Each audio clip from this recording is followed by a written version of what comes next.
بسم اللہ الرحمن الرحیم۔ السلام علیکم۔ اپنے دماغ کو قابو کرنے کے 8 طاقتور طریقے، خود پر قابو پانے کا مکمل فارمولہ، یہ ہے آج کا موضوع۔ کیا آپ نے کبھی یہ محسوس کیا ہے کہ آپ کا دماغ آپ کے اختیار سے باہر ہو گیا ہے؟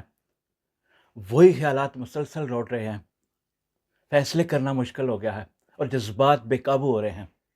حقیقت یہ ہے کہ دماغ ایک زبردست آلہ ہے، لیکن یہ اوزار آپ کے ہاتھ میں ہے یا نہیں؟ آج کی اس ویڈیو میں ہم بات کریں گے کہ آپ کس طرح اپنے دماغ کو کنٹرول کر سکتے ہیں، منفی سوچوں سے چھٹکارا پا سکتے ہیں، ایک مثبت پرسکون اور منظم زندگی کیسے گزار سکتے ہیں۔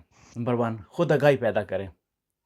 اپنے خیالات اور احساسات کا بغور جائزہ لیں، مشاہدہ کریں کہ آپ کس وقت کس سوچ میں غرق ہوتے ہیں، آپ اس طرح کیوں سوچ رہے ہیں اور یہ سوچ آپ پر کیا اثر ڈال رہی ہے۔ بس اس آگاہی کا پیدا ہو جانا ہی پہلا قدم ہے۔ نمبر 2، ذہن سازی یا مائنڈ فلنس کی مشق کریں۔ نمبر 3، منفی خیالات کو للکاریں۔ جب کوئی منفی خیال آئے تو فوراً اس سے سوال کریں کہ کیا یہ سوچ حقیقت پر مبنی ہے یا یہ محض ایک کیا سرائی ہے۔ حقیقت کی کسوٹی پر پرکھنے سے دماغ کا جھوٹ خود بخود پکڑا جاتا ہے۔ نمبر 4، نئے خیالات پیدا کریں۔ دماغ پرانے طریقوں کا عادی ہوتا ہے، لیکن آپ اس سے نئے نظریات، مثبت سوچ اور بہتر فریم ورک کے ساتھ ایک نیا راستہ دکھا سکتے ہیں۔ اس عمل میں وقت لگتا ہے، لیکن یہ ممکن ہے۔ نمبر 5، مثبت عادات اپنائیے۔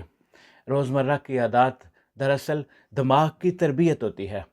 اچھی نیند، ورزش، صحت مند غذا، مثبت لوگوں کی صحبت، یہ سب آپ کے دماغ کو بہتر بنانے میں معاون ثابت ہوتے ہیں۔ نمبر 6، ذہنی تنظیم نو۔ کسی بھی منفی صورتحال کو ایک نئے اور مثبت زاویے سے دیکھنے کی عادت اپنائیے۔ یہی ریفریمنگ دماغ کو مختلف سوچنے پر مجبور کر دیتی ہے اور یہی تبدیلی کی کلید ہے۔ نمبر 7، مستقل مزاجی۔ دماغ کو قابو میں لانا ایک دن کا کام نہیں، یہ ایک مسلسل سفر ہے جس میں چھوٹے چھوٹے قدم، مستقل مزاجی اور صبر کامیابی کی کنجی ہے۔ نمبر 8، مطالعہ اور مراقبہ کیجیے۔ روزانہ کچھ صفحات کسی مثبت کتاب کے پڑھیے۔ اور نمبر 2، مراقبہ کی مشق انسان کو پرسکون بناتی ہے۔ یاد رکھیے، اپنے دماغ کو قابو میں رکھنا دنیا کا سب سے بڑا فن ہے۔ اگر آپ یہ فن سیکھ لیں تو آپ اپنی زندگی کے فیصلے، جذبات، رد عمل، سب کچھ اپنے اختیار میں رکھ سکتے ہیں۔ یہ سفر آج ہی سے شروع کیجیے اور اپنے ذہن کے حقیقی مالک بنیے۔ اپنا خیال رکھیے۔ بہت شکریہ۔ السلام علیکم۔